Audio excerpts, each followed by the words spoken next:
All right, hopefully everybody can see that and hear me. If not, I'm hoping somebody will say something in the chat and I'll find out soon enough. So thank you very much for coming, and thank you very much to Bell House for inviting me along this evening. So my name is Gabriella Contarides and I'm a third year PhD student at the University of Oxford, and I study premenstrual syndrome.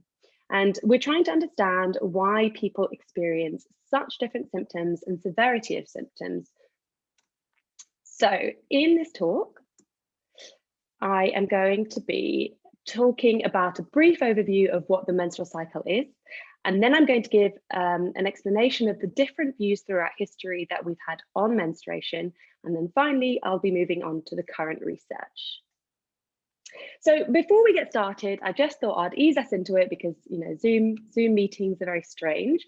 So we've got a little light-hearted quiz. I know you can't interact with me on the screen because we're not in person, so just shout at your computer or have a think. So what animals get periods aside from humans? If you've said primates, you'd be quite right. Some primates get periods. Perhaps nobody thought bats.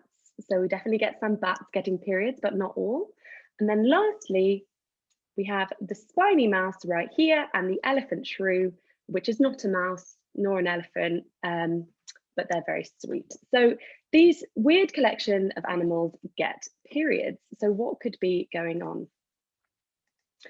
Before I get to the actual talk, I'd just like to say a small word about the language that I'm going to be using in this presentation.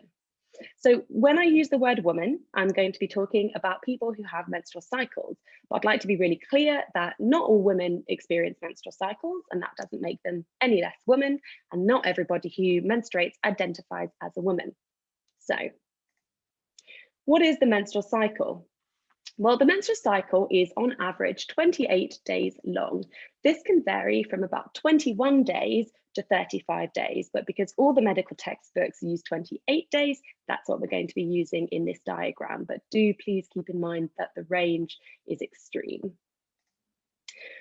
So we split the cycle into two phases. We've got the follicular phase over here and then the luteal phase after that. Menstruation, or the period, begins the cycle. It can range between 2 to 7 days, and that is the period. So menstruation is the actual bleeding, whilst the menstrual cycle is the whole thing. Before the luteal phase, we've got ovulation, and that's what begins off the luteal phase. That's the releasing of an egg from the ovary. So every month, in response to reproductive hormones, mainly estrogen and progesterone, the womb is prepared for pregnancy.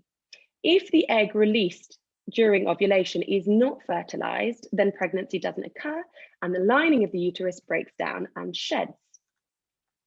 Now, the cycle is characterized by changing hormones, a number of different hormones, but for this presentation, we're just going to focus on two. So we've got estrogen that has a large peak during the follicular phase and a smaller peak during the luteal phase, and then we also have progesterone. Now, all of this looks very scientific and very clinical, but the opinions and views on menstruation have not always been so clinical. In fact, through a lot of human history, views on menstruation have been overwhelmingly negative. So what I'm showing you here on the left-hand side is the Cachun Gynecological Papyrus. And this was written in, well, it's the oldest medical text we have, and it was written during the reign of Pharaoh Amenhotep II in about 1800 BCE. And that attributes illnesses ranging from eye soreness and muscle ache to the womb. Next, over here, we have the Huangdi Neijing, which is one of the oldest Chinese medical texts from the Han Dynasty era. This discusses menstruation and suggests that menstruation invites imbalance. This was about 111 BCE. Biblical references were also pretty negative, viewing menstruation as dirty and polluting. And then we've got Pliny the Elder over here, and he described the dangers of menstrual blood in his Natural History. He suggested that contact with menstrual blood could turn new wine sour and crops touched by it become barren, grass die, seeds in gardens are dried up, so on and so forth. Essentially, menstruation is dangerous. A little bit later on, Dr. John Burns, in his Principles of Midwifery in 1811, wrote that menstruation is to be considered as a disease. And then finally, Dr. Bella Schick described amenotoxin in 1921. She suggested that there was a toxin in menstrual blood that could essentially kill plants and even prevent beer from fermenting. And what you see here is an experiment that she ran with 2 flowers, one in normal blood and distilled water, and one in menstrual blood and distilled water. And she suggested that the flower on the left had died because of the amenotoxin found in menstrual blood. Unfortunately for Dr. Schick, this study could never be replicated, and there was no evidence found that there was any sort of amenotoxin in menstrual blood. However, clearly the negative discourse around menstruation was embedded in public dialogue, and the act of experiencing life as a woman often viewed as symptomatic. One part of womanhood that was exposed to great scrutiny was PMS, or premenstrual syndrome. Since Hippocrates logged symptoms, these could have been some of the first descriptions of PMS in about 460 BC. Hippocrates suggested that these disorders or symptoms were a response to lunar phases, and these led to the belief of the wandering womb, essentially the idea that the uterus would float around the body due to the pull of the moon and block passages to the heart, which would result in madness.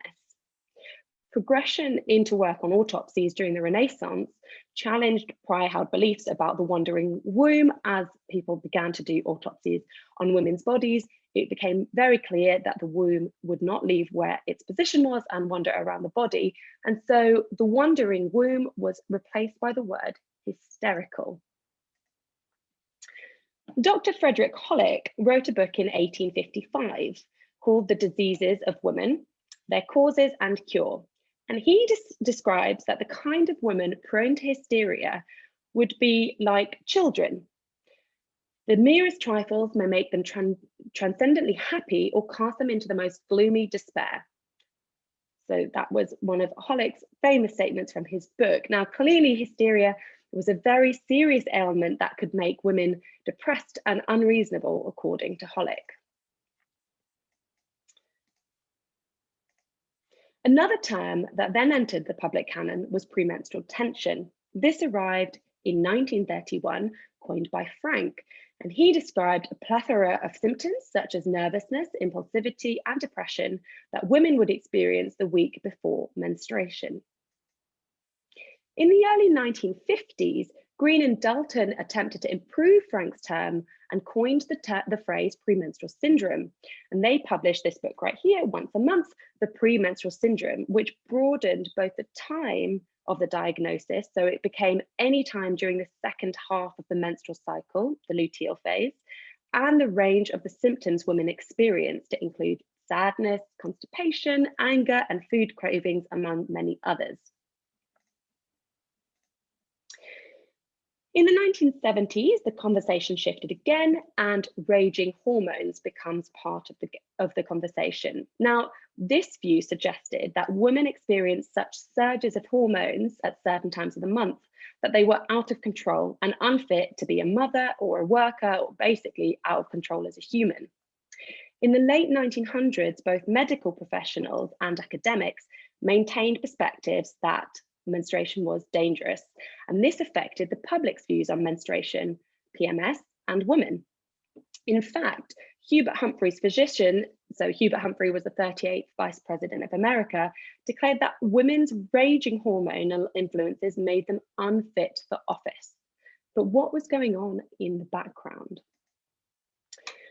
So these dates diagnosing women with different aspects of hysteria, PMS, PMT, raging hormones correspond with women gaining rights, and so arguably were used as a way to keep women suppressed. 1840s, the women's suffrage movement begins to take off. The first National Women's Rights Convention in 1850. Then gradually, some women in the UK get the vote, white women in the US get the vote, and finally, all American women can vote, and all women in the UK can vote. So as you can see, while women's rights become get onto the agenda, only a few years later, hysteria becomes a medical condition which could undermine passionate voices of women calling for equality. And predictably, as women's rights become more widespread, more and more explanations pop up to show why women might be hysterical. This can also be seen in the rise and fall in popularity of menstrual leave. So what's menstrual leave? Well, menstrual leave is not a new phenomenon. It's the idea that a woman might need to take off time during a month, either before or during her menstrual cycle. It was originally implemented in factories in communist Russia in the 1920s, and this allowed women time off during their period. It only lasted 5 years in Russia because the women workers asked for it to be stopped because it led to employers searching for cheaper, reliable men over women. Menstrual leave was also rolled out in Japan, in South Korea, in Indonesia, among other countries. But the timing of implementing menstrual leave is interesting. A lot of countries implemented menstrual leave at the end of World War II. During the war, women were employed in male-dominated jobs like factories. Once the war had ended and men returned to find their jobs were taken up by women, we had a problem on our hands. The men needed jobs and the rhetoric changed. From during war years to women being really useful and needed in factory jobs, suddenly women are deemed too fragile to work. They are encouraged to leave work when married and take time off to protect their fertility. However, we know today that working during a menstrual cycle does not affect fertility. This rhetoric of protecting the national fertility becomes a surefire way to return jobs to men. We still see menstrual leave today, and some people suggest that it helps normalize menstruation, which is never a bad thing if we get menstruation on the public discourse. However, there is also evidence that this can cause more harm than good. For example, in China, which has menstrual leave still today, many jobs are paid according to workload. Days off makes women uncompetitive. In the UK, a few companies have followed suit, though the menstrual leave is more like flexible working hours. So on the one hand, it does normalize menstruation, but on the other hand, it also normalizes pain. So we have a little grounding in the historical views of menstruation. They're not overwhelmingly positive. What about PMS? So PMS, or premenstrual syndrome, is the name that we give to a collection of more than 200 different symptoms that some women experience the week before their periods. These can range from headaches to cramps to irritability. More than 80% of women have been said to experience one or more symptoms of PMS. But there is a huge amount of variation and diversity in the types of symptoms and the intensity of these symptoms experienced by women. Treatments today for PMS include use of hormonal contraceptives, cognitive behavioral therapy, that's CBT, antidepressants, and anti-inflammatories.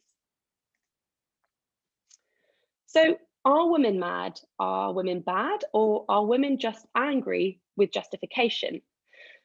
So anthropologists, that's what I do, so we study human behavior, have emphasized the importance of the social dimension in understanding the premenstrual experience, and they argue that the discourse around women's menstrual cycles has been patriarchal. In fact, some feminist researchers have argued that the concept of PMS may stem from patriarchal norms, an attempt to subjugate women into the position of a sufferer. But if you've spoken to somebody who's experiencing PMS, there is more than just social influences going on. People really do suffer, and we can't invalidate their experiences. And this is why it's so important to study PMS from a holistic approach that includes biological as well as a social understanding for what is going on. It doesn't mean that PMS is invented. It just means that the impact of stress, the environment, and the attitudes of people around menstruating people can affect PMS. That being said, some women do experience debilitating pain, and that cannot be overlooked. Now, there isn't a test that can be used to diagnose PMS, so descriptions are really important. The psychological symptoms for PMS include depression, anxiety, irritability, and most of these symptoms actually rely on individual descriptions. For somebody to be diagnosed with PMS, they typically have to fill in a questionnaire like this one here. And this kind of questionnaire will demonstrate the different symptoms that women experience, when in their cycle they experience them, and how severe the experience is. Now, for a woman to be diagnosed with PMS, these have to be the week before their period, and they have to be severe. They have to be so severe that they impact daily life of women. The thing is how we expect to experience the menstrual cycle can also in turn impact how that cycle is experienced. If somebody tells you over and over again that you're going to have these awful symptoms a few days before your period, you can end up with a nocebo effect. This is the opposite of a placebo. So in a placebo, you expect something good to happen, and then something good happens. In a nocebo effect, you expect something bad to happen, and the body mounts a physiological response to anticipate something bad happening. And then as a result, something bad actually can happen within the body. So if you've got a lot of stress because you're expecting something negative to happen, that manifests physiologically. And so actually it can make you sick as well. So some changes are to be expected. Changes in blood sugar levels throughout the cycle, which are impacted by hormones. These can lead to cravings for different foods and irritability. Sounds a lot like PMS to me. Changes in hormone levels can also have an impact on skin. So some people might have dry or oily skin the week before their period. So we need to differentiate what is normal and expected the week before the period and what is actual debilitating PMS. Sometimes the differences in menstrual cycle experiences can be impacted by the environment, and thoughts about PMS, in fact, have actually been described as a culture-bound syndrome. So people living in different countries and from different cultures can sometimes describe very different experiences of PMS.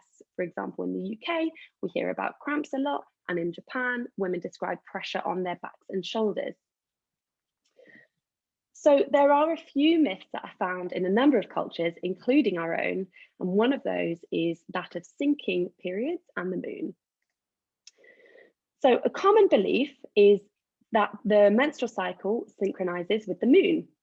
This is a fair enough belief to have because the menstrual cycle is on average about 28 days long, and the average lunar cycle is about 29 days long.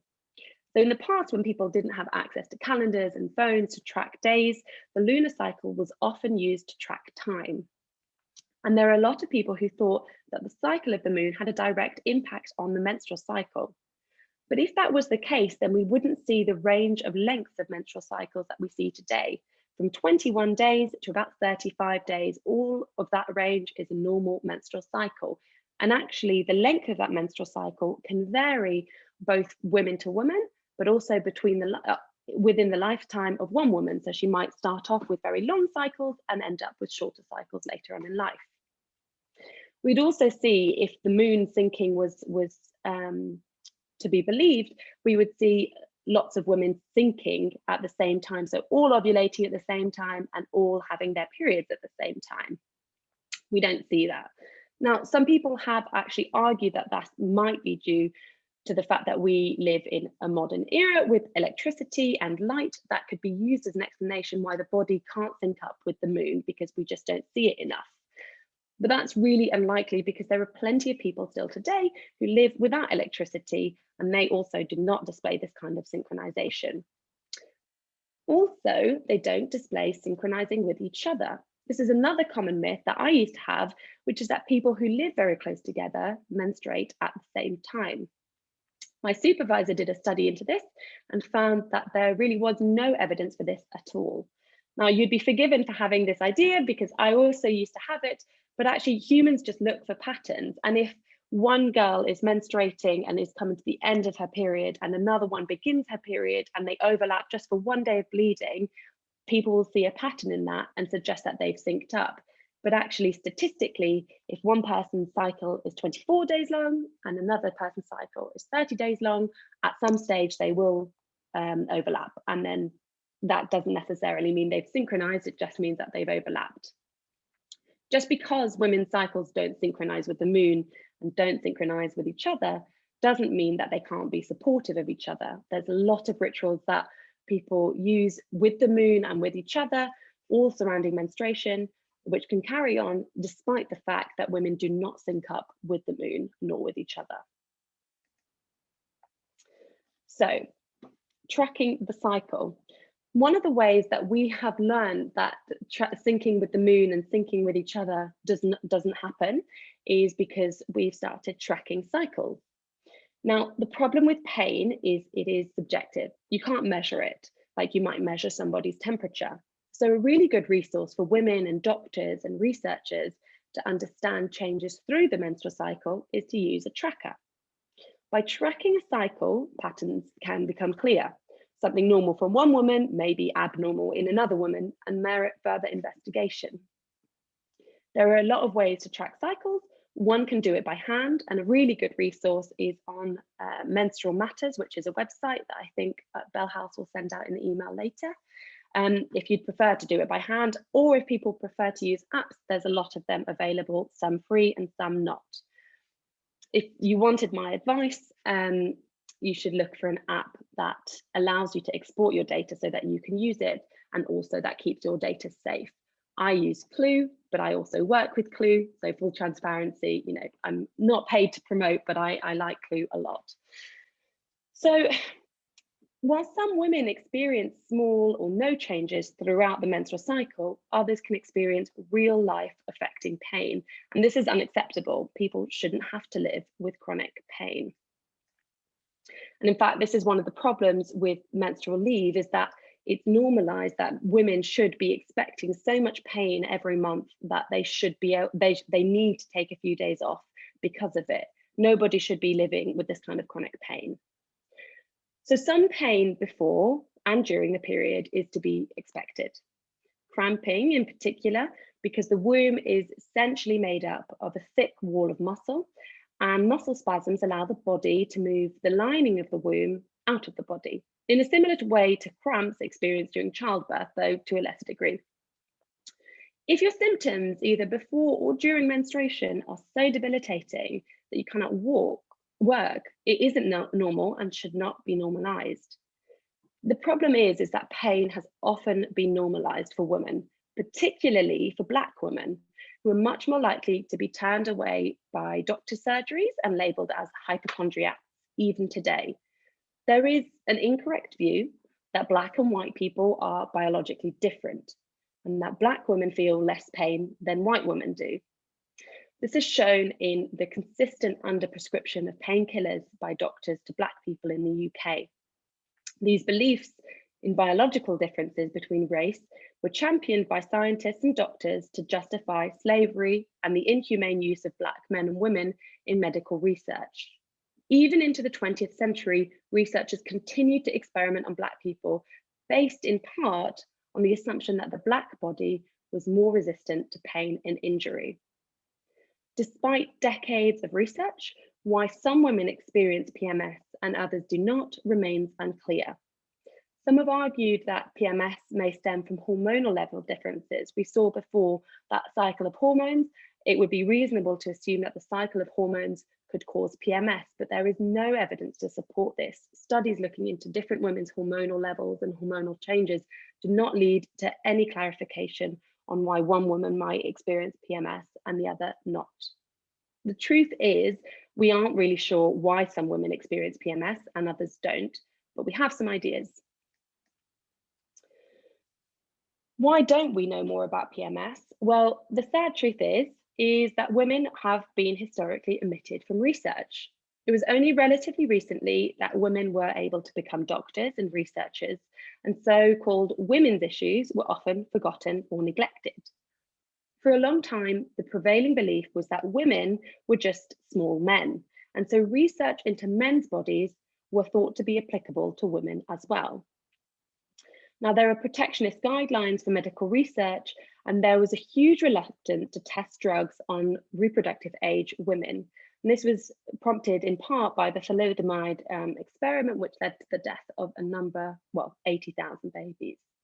So a lot of medical research practices that we get today are based on what is normal for men, because the studies have been performed on men. Why are the studies performed on men? Partly because they are thought to be easier to study because they don't have these cycles of hormones. Now, because we've seen before that reproductive age women have variation in hormone levels, which means that they are more variable, if you were to include them in experiments, you would need to include them at all different phases of the menstrual cycle to understand how one medication or one experiment might impact a woman at a different part of her cycle.